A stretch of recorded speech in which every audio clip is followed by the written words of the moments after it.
6 pasal itu semuanya dia yang melaporkan. Ya gitu, jahat banget ini. Kalau kata Rangga, kata Cinta kepada Rangga dalam film Ada Apa Dengan Cinta, Jokowi, Cinta 2. kamu itu jahat, itu jahat banget. Ya gitu. Jadi artinya itulah pasal yang ada. Ya 32, 35 dan tadi kami mempresentasikan di dalam, termasuk yang tadi saya presentasikan di awal dengan judul sebelum kami masuk tadi, bahwa kami tetap kekeh dengan apa yang namanya 99% palsu, itu kalau dalam bahasa saya. Karena di dalam kita tadi juga menyampaikan tentang beberapa hal, misalnya soal-soal perbandingan-perbandingan dan juga tentang kelakuan si Andi Aswan dan lain sebagainya. Ya, tapi itu lain soal, nanti akan kita bahas terus. Kemudian yang kedua, apa yang kami teliti, saya Dr. Rismon dan akan ditambahkan secara detail dan oleh Dr. Tifa, selama ini adalah barang yang kurang lebih sama. Ya gitu, yang kurang lebih sama. Jadi insya Allah hasil dari kami tentang 99,9% palsu itu tidak berubah, tidak bergeser 1 mili pun. Ya, bahkan sampai the last minute kami akhirnya sama seperti klaster 1 tadi dipertunjukkan sebuah barang yang diklaim itu adalah ijazah asli, katanya ijazah analog dari seorang yang namanya Joko Widodo. Saya harus berkata dengan terus terang, saya bukan hanya hobi komputer. Saya adalah seorang tukang potret sejak zaman analog dulu. Saya memotret sejak zaman film seluloid. Dan saya bukan hanya bekerja di lapangan sebagai tukang foto. Saya adalah orang yang juga bekerja di kamar gelap. Jadi saya mengerti bagaimana komposisi kalau misalnya kita pakai fixer, kita pakai pengembang, film itu dicuci, kemudian dicetak, kemudian kertas film apa. Dan untuk pas foto yang tertempel di barang yang disebut ijazah itu, saya dengan lantang dan tegas mengatakan saya sangat ragu bahwa itu usia sudah lebih dari 40 tahun. Terlalu tajam, terlalu baru barang itu sebagai sebuah foto yang dicetak dengan kertas foto di tahun 80-an.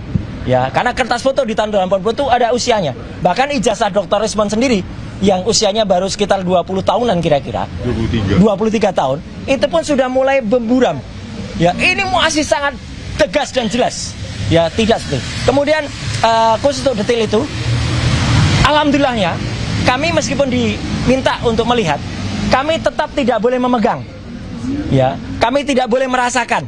Padahal dia bilang, saya satu lawyernya, saya sudah merasakan itu. Kami tidak boleh memegang, bahkan mengintip saja. Untuk melihat ketebalan kertasnya saja tidak boleh. Ya, padahal itu penting sekali. Apalagi memotret. Apalagi memotret, karena kami dalam. Dan tetap ada satu pertanyaan besar.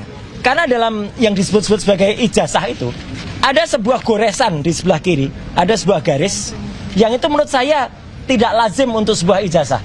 Itu mungkin hasil dari pre-printing atau printing baru. Ya. Kemudian ada lagi ciri-ciri yang kemudian kami pertanyakan, dan Dr. Rismon akan menambahkan. Logo Universitas Gadjah Mada yang tercetak, sepanjang yang saya tahu, warnanya meleset, tidak seperti itu.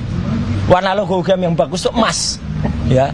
Dan kalau sudah lebih dari 10 tahun atau 20 tahun, itu akan dalam bahasa Jawa, ini istilahnya silahkan dikutip, bleber. Ya, bleber itu apa? Kemudian pecah, mengembang. Karena tinta dulu tidak sebaik tinta sekarang. Ini tidak ada blebernya sama sekali.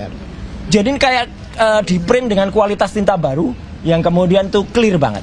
Kemudian boleh kalau dikatakan, tapi kan ada tipis, ada watermark. Iya, tapi tipis sekali. Watermarknya tidak seperti watermark yang biasa ada di ijazah UGM. Embossnya juga tidak. Saya mau memegang embossnya nggak boleh. Padahal kalau emboss yang kita pegang, kita akan bisa tahu itu emboss beneran atau citra atau gambar seolah-olah emboss. Kan banyak itu. Tegel-tegel sekarang banyak yang di print seolah-olah emboss, tapi tidak kan. Nah, kemudian nanti mungkin Dr. Rismon yang akan menerangkan kalau ada keanehan juga. Karena dalam ijazah itu juga kan ada 2 tipe pencetakan. Logo dulu baru tulisan, atau tulisan dulu baru logo. Yang jelas pada ijazah yang ditunjukkan tadi tetap berbeda dengan contoh atau perbandingan ijazah yang lainnya. Yang lainnya di sini adalah tulisan dulu baru logo.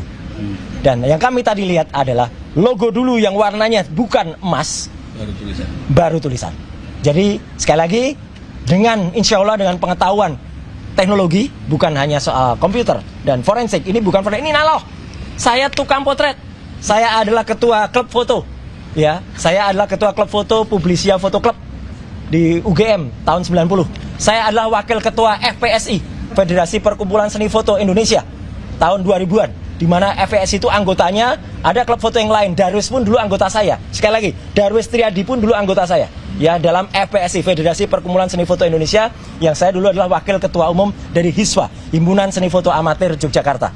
Jadi saya memotret dengan analog, saya mencetak dengan analog, dan saya sekali lagi tetap 99% tetap meragukan bahwa itu adalah yang disebut ijazah asli. Saya kira dari saya statementnya itu dulu. Ya, oke. Ya. Mbak Tifa kali. Ya. Saya dulu. Mbak Tifa dulu atau iya? Dokter Isma dulu. Tifa juga mungkin biar ada variasi. Oh iya. Silakan. Di tengah boleh? Oh, di tengah. Tukeran. RTR. Ya, silakan dong. Ya, bismillahirrahmanirrahim. Assalamualaikum warahmatullahi wabarakatuh. Ya, saya memberikan perspektif yang berbeda ya. Jadi begini, ijazah Joko Widodo ini hanya satu dari 700 dokumen yang diperiksa oleh yang disita oleh Polda Metro Jaya, yang merupakan serangkaian dokumen yang untuk melakukan kemudian kami jadi tersangka ya.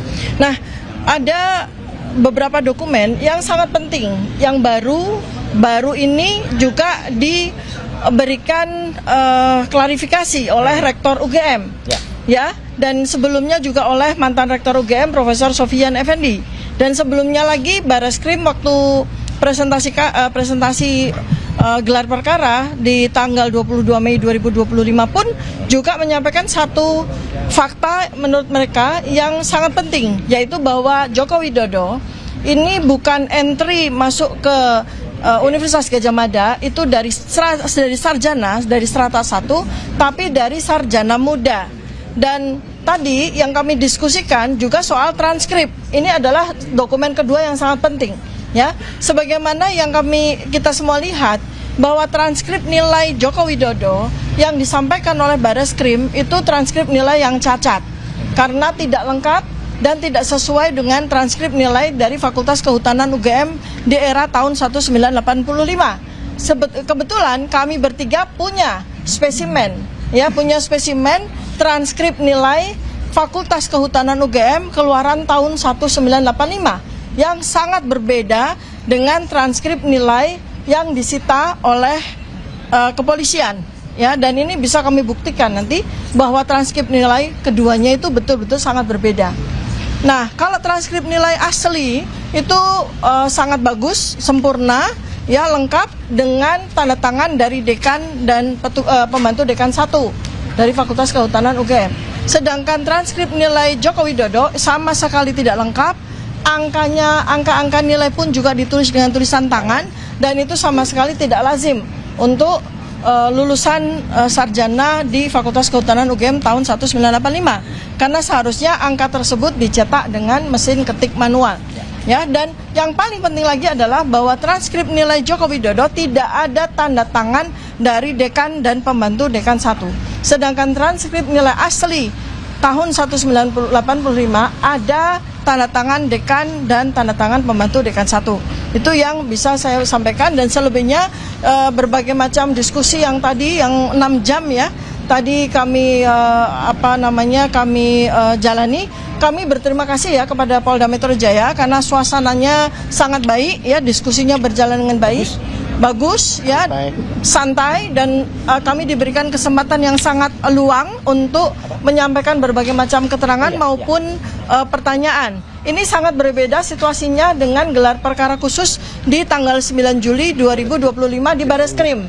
Jauh sekali ya. Jadi kami appreciate dengan Polda Metro Jaya karena menyelenggarakan gelar perkara khusus yang jauh lebih bagus, jauh lebih berkualitas dan jauh lebih memuaskan bagi kami, karena kami bisa memberikan penjelasan yang sangat luas ya pada forum tersebut. Ya, itu yang bisa saya berikan. Selanjutnya Bang Rismon akan menambah. Sebelum Rismon, Prof Tono. Oh, Prof Tono dulu. Siap. Jadi, Saya bisa.